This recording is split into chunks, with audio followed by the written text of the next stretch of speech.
Hi guys, welcome to another edition of Balloon Head Live. I'm your host as usual.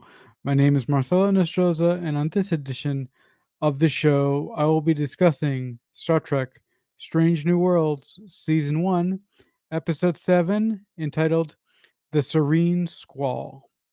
All right guys, so in this episode of Star Trek Strange New Worlds, Captain Pike and the crew get enlisted with helping out a former member of Starfleet help some colonists that are operating in a specific area of and that are operating in a specific area of space that is not under the Federation. So when Captain Pike and his crew go to help out these colonists who are basically stranded in this specific area of space, they are caught in a trap by basically space pirates. So um the crew gets kidnapped eventually in the episode, and shenanigans ensue. All right, guys. So when it came to this episode, I was really I had a lot of issues with this episode up front. So want to get the positive stuff out of the way first before I touch on my negatives of this episode. I really liked how this episode began with a mission log from T'Pring, although I don't understand why T'Pring would have a mission log because she's not in Starfleet. And I was under the impression that the mission logs were specifically for Starfleet members only. Um I didn't know that I didn't know that non Federation uh individuals could do logs, and they would sound just like Federation. They would just sound like Starfleet logs. I had no idea that that was a thing, but it turns out that T'Pring is working at a special Vulcan retreat. Now, when you look at this place and when you hear how she's describing the place that she works at, essentially it's a nice word to say, oh, this is a Vulcan prison for Vulcans who want to sort of refocus their spiritual enlightenment to find a way back to logic. Because all these Vulcans who are in this quote unquote retreat, quote unquote prison, have gone against the traditional teachings of Vulcans. Some of them have gone to extreme emotions, some of them have committed crimes, and this and that. And I really like that we see that T'Pring is sort of trying to help out these Vulcans find, more inner peace within themselves. I really, really like that.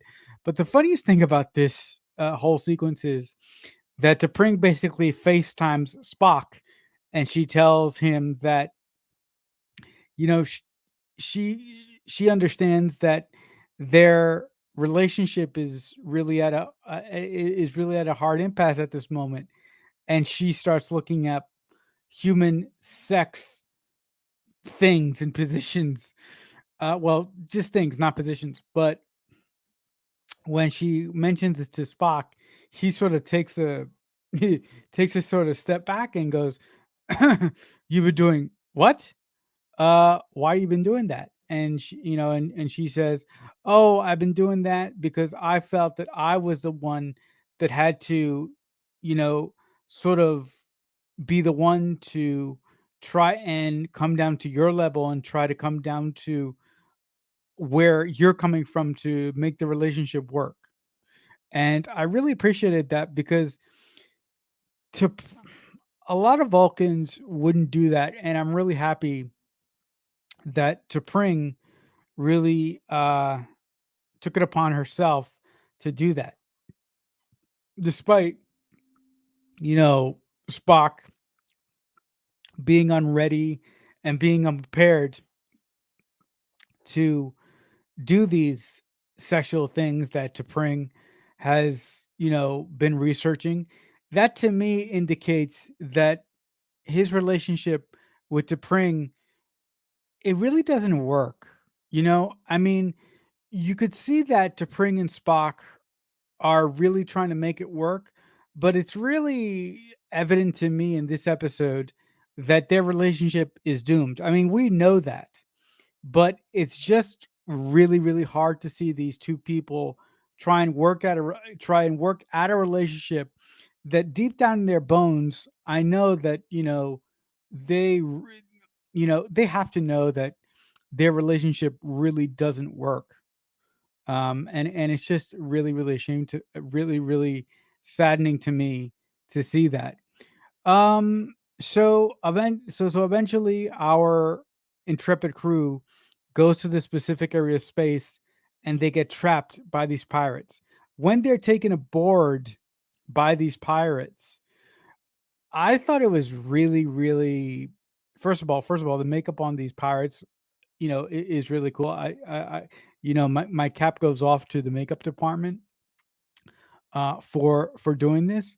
But when a large portion of the crew is captured by these pirates, I thought it was really odd that as a way to sort of dissuade the pirates from getting what they want, which is the codes to the Enterprise so they can properly make it function, Pike says, "Hey, I'm not, I can't give you the codes for my ship, but what I can do is I can cook for you."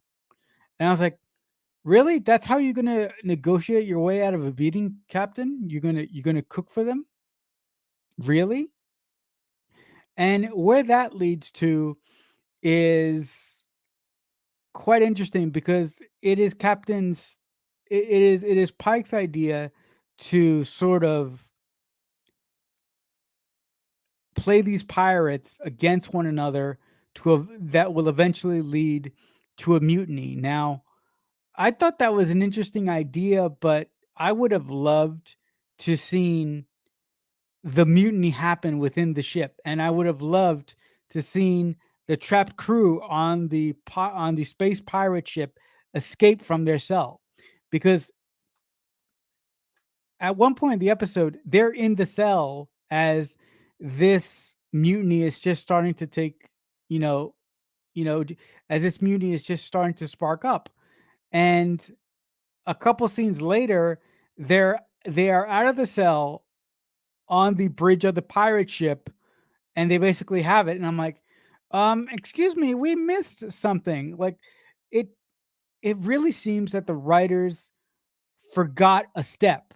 They set up this really interesting story with our crew turning the pirate crew against one another, but they really didn't pay it off in a satisfying way to me by by sort of skipping the scenes of watching the crew break out, fight the pirates on the ship, and then take control of the ship. They skipped the whole interesting part, right? It was like they gave us a real crew. They gave us a real crew. They gave us a real cool um, uh, a concept and an idea. They promised us something, but they really didn't give that to us. I was really, really ashamed by that. The other thing that I really didn't understand is these pirates somehow beam their way aboard the Enterprise without anyone on the Enterprise, being aware. It just happens. And when they do beam aboard the Enterprise and we find out that the doctor who is supposed to be a former Federation member, Dr. When we find out that the woman who is supposed to be helping these colonists is actually, you know, uh, in line with the pirates and is actually a bad person, and her entire plan is to hold Spock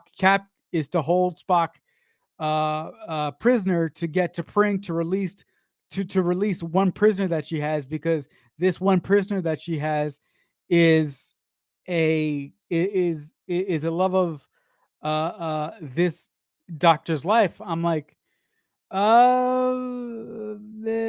Okay, but how do you how do you guys know how to operate the Enterprise? I would think that the Enterprise's blueprints would be under lock and key. I think that it would be traditionally very, very hard to get the blueprints of a USS ship. I don't know how this was possible. Uh, the the only way that I can sort of headcanon this out of the way is that she used to work for the Federation, so maybe in her time working for the Federation, she was able to get her hands on the plans for the ship. But still, I would, I would call that very, very weak writing, and writer's convenience. So yeah, I mean, I didn't really like that. And the other thing that I didn't really like is after we find out the true baddie of this episode in the doctor who used to work for the Federation, she really goes from zero to hamming it up completely. I thought that the actress who played the role was fine, but I thought that she hammed it up a little bit too much. I would have much rather have her play the role with sort of sort of a more sinister note than just hamming it up 100%. I really thought that she really went over the top to the point of sort of spoiling the performance for me. So that really didn't work in the way that I wanted it to. And another thing that I didn't like that I really didn't like, when these pirates came aboard the ship, there was no security anywhere. So Chapel basically had to defeat some pirates with a with the hypo spray. Here's the thing about the so hold up before I mention that. I want to say, where the hell is security at? Like, have you guys noticed that for the most part we haven't seen security in season 1 of Strange New Worlds? The only time we really saw a security team was that episode when was the Gord episode when Number One Laan and a bunch of other non-security members went down to the planet to investigate what the Gord have done. But besides that, we really haven't seen the security on the ship at all. So I'm like, where the fuck is the security at? Like, is security on the Enterprise like? I don't I don't know where the fuck they're at, because the ship is physically being taken over by space pirates or space Orions, not space pirates. And security is nowhere to be seen. Where the hell is security? So I'm like, that's convenient. And I'm like, that's another writer's convenience that I didn't accept. And I wouldn't give them a pass on in the same way that I gave well Well, to be honest, I'm not gonna give them a pass on either of the things. But, yeah, it was just really strange to me that there was no security all over the place. I was like, "Security should be here. Come on, where's security, guys? Come on, can I get a couple guys in uniform fighting with Chapel? That would be really cool." Another thing, um, hold on, guys. I have to adjust something, so I will be back in just a second.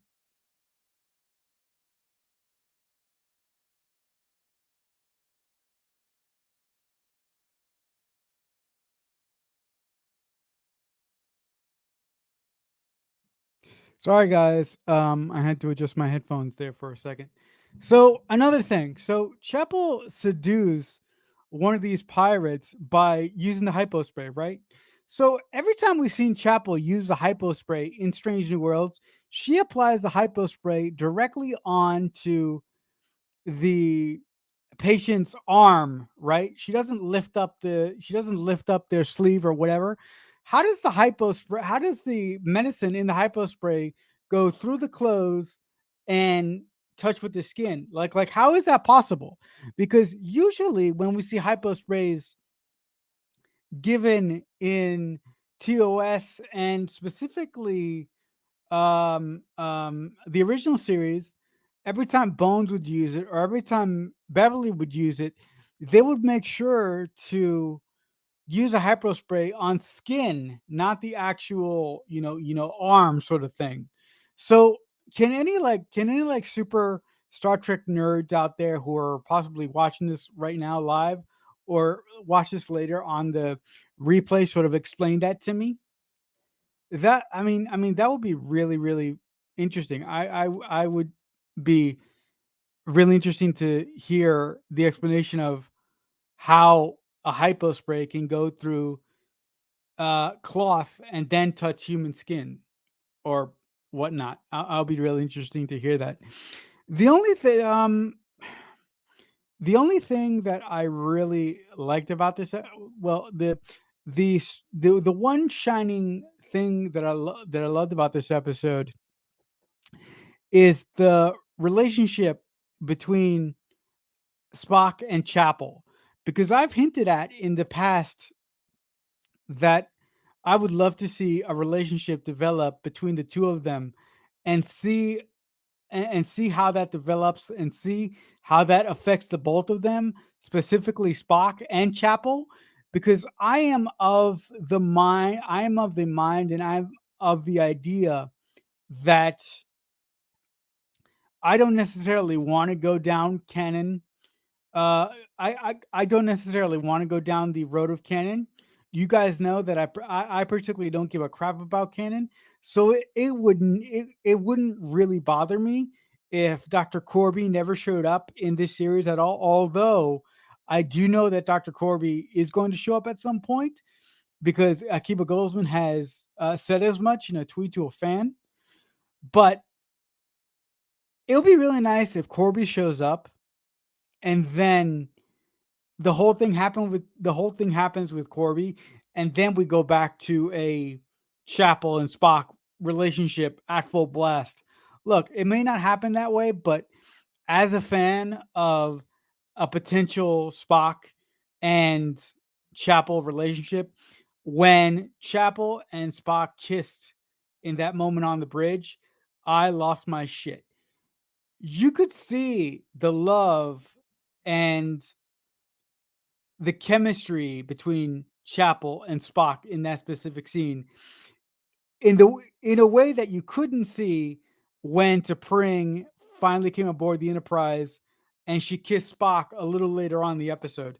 So that's why I ultimately think that the Chapel and Spock relationship must happen and it will happen. And I think if the writers don't explore that relationship, I think it will be a massive, massive mistake. And I will be really, really, really disappointed. Also, uh yeah, again I thought this episode was okay, but there was a lot about it that I did not like. So on that note, my grade for this episode out of 10 would be a 4. All right, guys, so that'll do it for my review of Star Trek Strange New Worlds Season 1, Episode 7, The Serene Squall. In the comments below, if you've seen this episode, tell me what you liked about it. Tell me what you didn't like about it. Oh, before I go, I have to mention for a friend of mine who is watching this review right now, you know who you are. Spock's sideburns were on point for this episode. All right, guys. So where the hell was I? If you've seen this episode, um, if you've seen this episode in the comments below, if let's try that again, guys. If you've seen this episode in the comments below, tell me what you liked about it. Tell me what you didn't like about it. But if you guys want to chat with me about anything Star Trek related or anything sci-fi related, the best place to find me and everything that I do is on Twitter. I'm at Creek Fanatic 88. You see it down there, passing by in the little ticker down there. So I would love for you if you stop by and say hi, and we could chat about Star Trek or chat about anything else you want. But as I switch the board again, guys, I can never do this right. But until next time, thank you so much for watching, and I'll see you when I see you. So much happened here, and so much is about to.